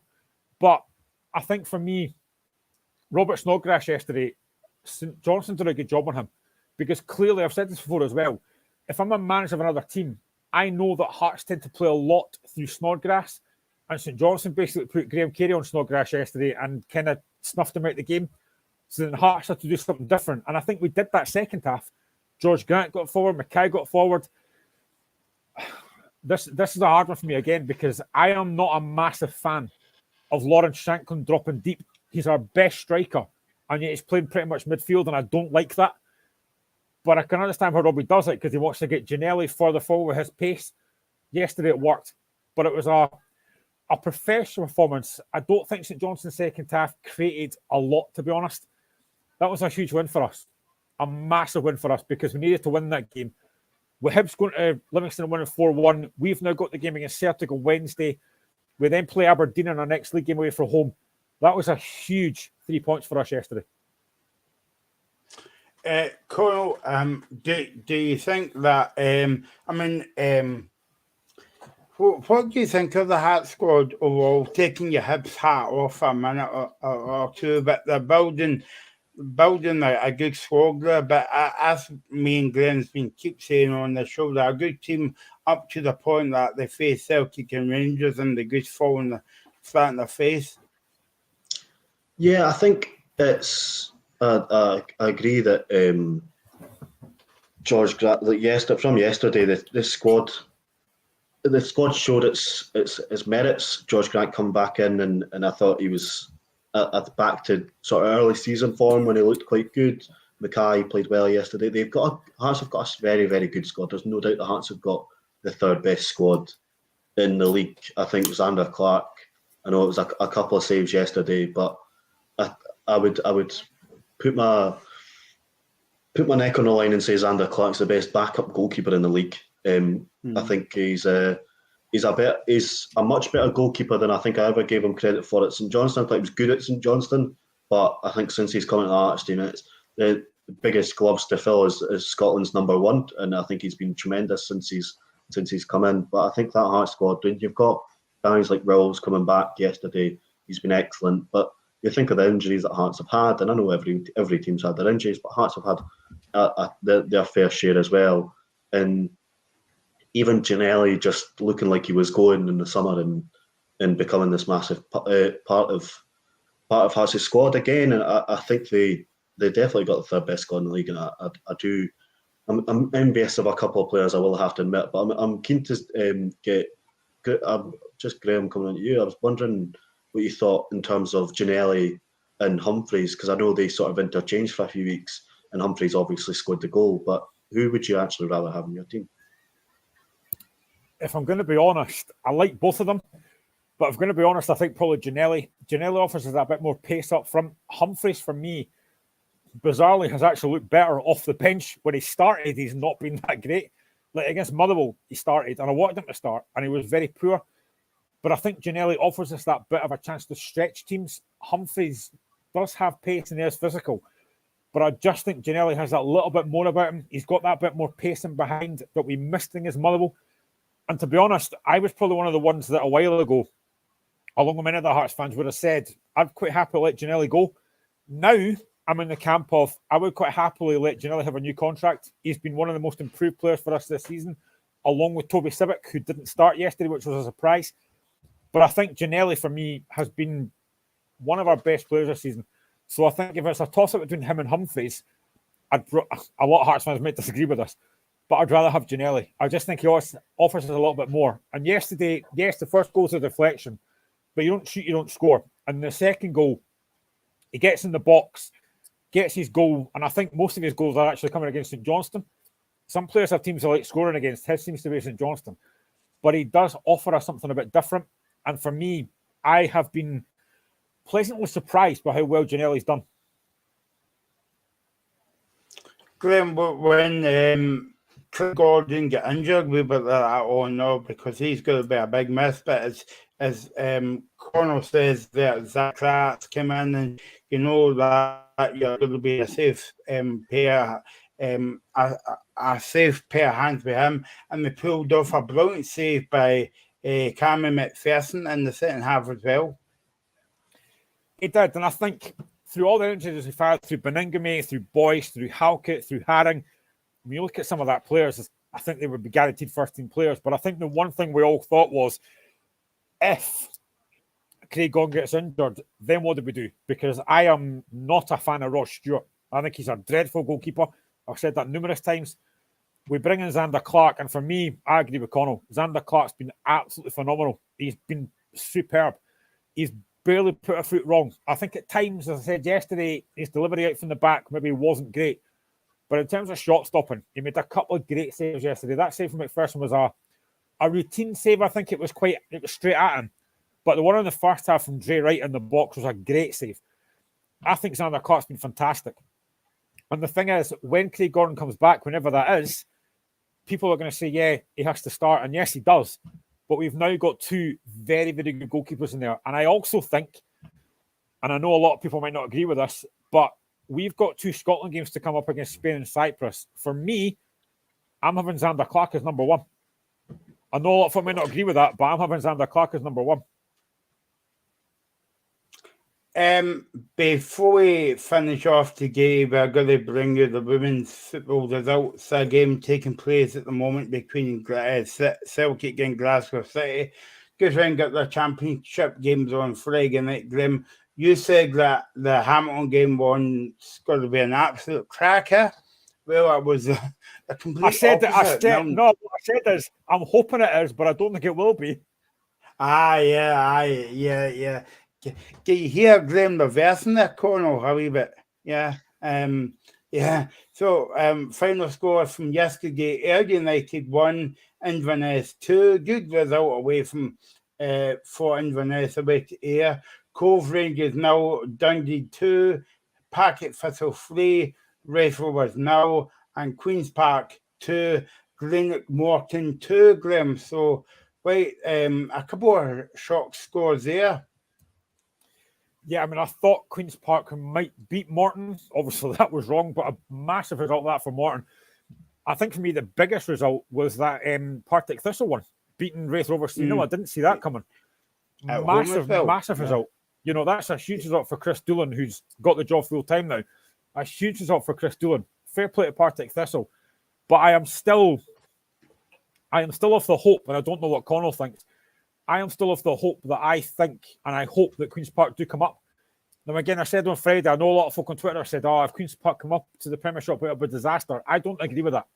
I genuinely said, and I said this to Dave on Friday, if Queen's Park come up, I think they'll more than hold their own.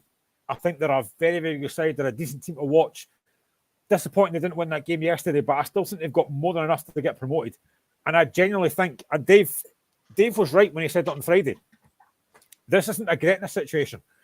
Queen's Park are doing things the right way. Gretna was funded by one person's money. Queen's Park are doing things the right way. So I think if they come up, it would be brilliant. And I still hope that they will.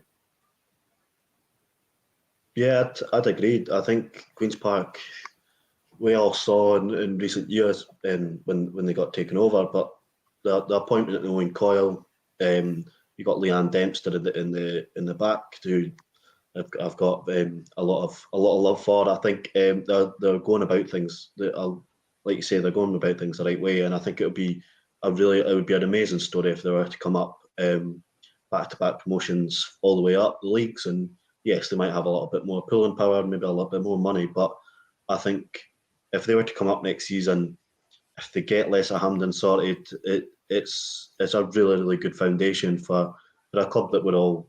I think you can't help but be a little bit fond of Queen's Park for the part they play in Scottish football's history. So I think it would be a great story, and I would love to see them come up.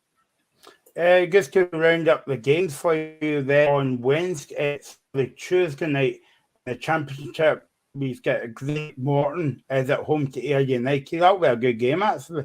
League One, Dunfermline against Falkirk. Oh, a wee bit of a derby there on Tuesday night.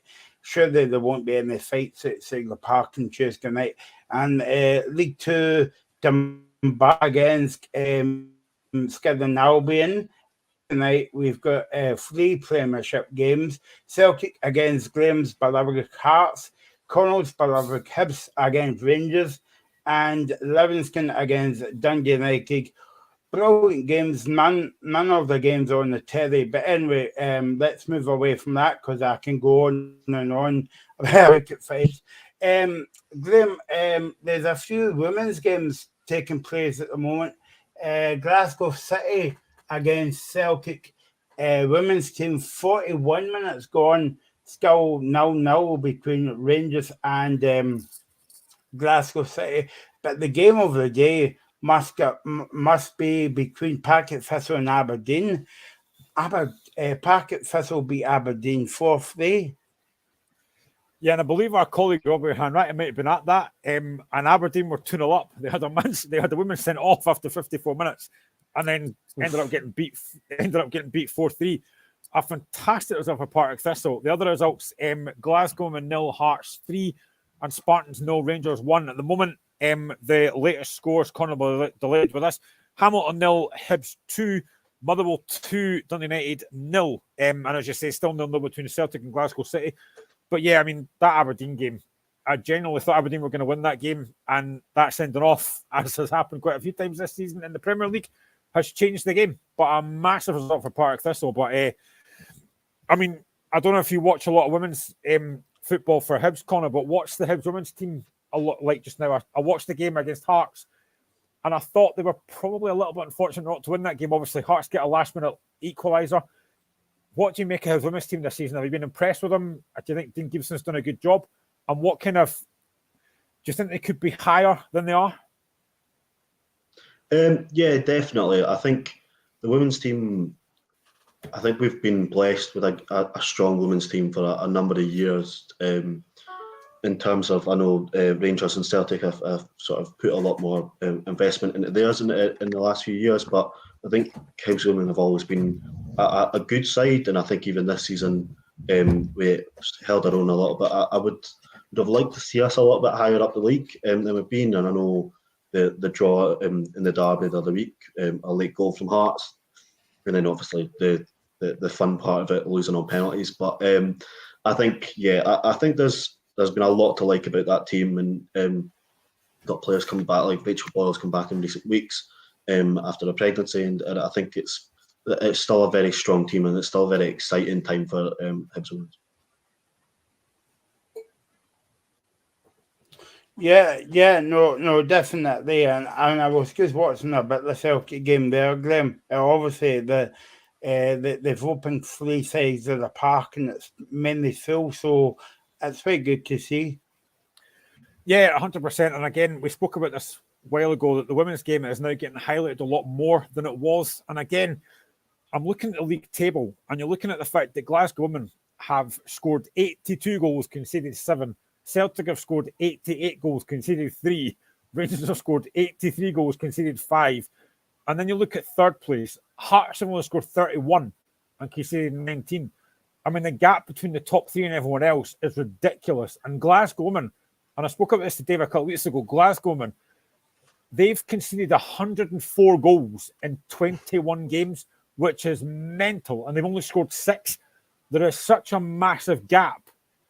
It's incredible. It really is. I think you see that kind of like in the men's game, Conor. I don't know if you would agree, but between Celtic and Rangers and solid Graham Hearts in third position, if you see the table, the number of points that they've got, there's a bit of a gap there. Yeah, I think we're seeing it. We're definitely seeing it in the middle of the table again. It's going to come down to timing more than anything for top 6. We saw it last season. County put together a couple of good results and managed to get themselves up there. Dundee United and Motherwell managed to get Europe. Motherwell off for the first half of the season. Dundee United somehow, even though I think they scored less than a goal in a game last season, finished 5th.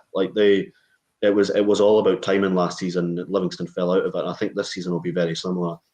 There's a bit of a gap now. I think 5 points between Hibs and St Mirren, I believe, or Hibs and Livingston at least. So I think you're starting to see a little bit of a gap. Livingston are coming into poor form at the sort of worst time. Aberdeen getting a new manager, hopefully a good time for them. So I think it might not be as close as it was last season, but they're definitely a very similar level.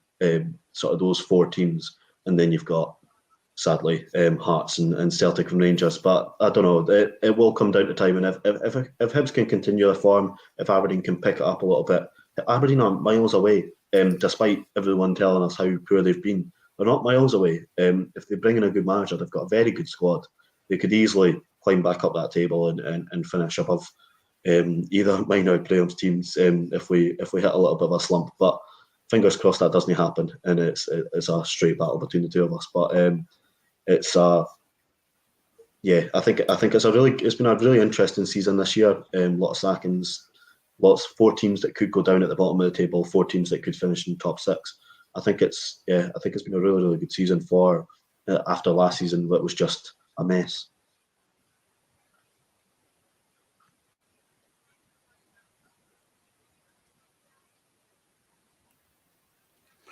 Okay, so thanks to the guys for joining us today. It's been interesting having 2 of us chat, speaking about Edinburgh's Big 2, Hearts and Hibs, and there's no fights as well. We're away to sing Kumbaya together, and Yeah, so we'll be back on Friday for the weekend preview between 5 and 7, and we'll be back on Sunday between 3 and 5. So if you're going to a game this week, enjoy the game, and we'll hear from you next Friday between 5 and 7.